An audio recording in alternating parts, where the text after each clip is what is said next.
বাঙালি পৃথিবীর যে কোনাতেই গিয়ে থাকুক না কেন, দিন শেষে কিন্তু তার বাঙালি খাওয়ারই চাই। আর বাঙালিরা কিন্তু খালি মাছ ভাতই খেতে পছন্দ করে না, তারা শাকসবজিও খেতে ভালোবাসে। তবে অনেকেরই ধারণা বাঙালিরা নাকি খালি মাছ ভাতই খায়। আমার নেবার একজন আফগানিস্তানি, আর সে একদিন আমাকে একটা লেটার দিতে আসে। মানে তার মেল বক্স আর আমার মেল বক্স একই, আমরা দুজনে একই মেল বক্স শেয়ার করি। তো গভর্নমেন্ট থেকে একটা লেটার পাঠিয়েছিল, সেটাই আমাকে একদিন দিতে আসে এবং আমাকে জিজ্ঞেস করে যে আমি কি করছি। তো তখন আমি বলি যে আমি রান্না করছি। তো ওই মোমেন্টে আমি প্রেসার কুকারে কিছু বসিয়েছিলাম আর তখনই সিটি পড়েছিল।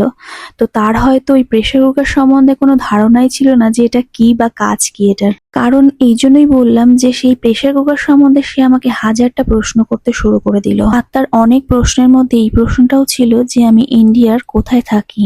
তো আমি বললাম যে আমি ওয়েস্ট বেঙ্গলে থাকি আর আমরা বাঙালি। তো তখন সে দেখলাম হট করে বলল, আচ্ছা তোমরা কি মাছ ভাত খেতে পছন্দ করো? আমি বললাম, কেন এরকম বলছো? তো তখন সে বলল যে তার কোন বান্ধবী আছে যে ইন্ডিয়ান, আর সে নাকি বলেছে যে বাঙালিরা মাছ ভাত খেতে বেশি পছন্দ করে। আমি তখন তাকে বললাম, একদমই না, আমার নিজের ছেলেই তো মাছ খেতে পছন্দ করে না। আর এরকম অনেক বাঙালিকেই জানি যারা সম্পূর্ণভাবে ভেজিটেরিয়ান।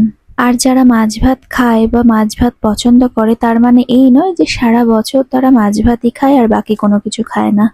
আমাদেরকেই দেখুন, আমরা সবসময় সবজি ভাতটাই বেশি পছন্দ করি, শাকসবজি খেতেই ভালো লাগে। তো সে তো আমাকে ওই হাতে লেটারটা দিয়ে একগুচ্ছ উল্টোপাল্টা বক বক করে আমার রান্নার টাইমটা নষ্ট করে দিয়ে চলে গেল।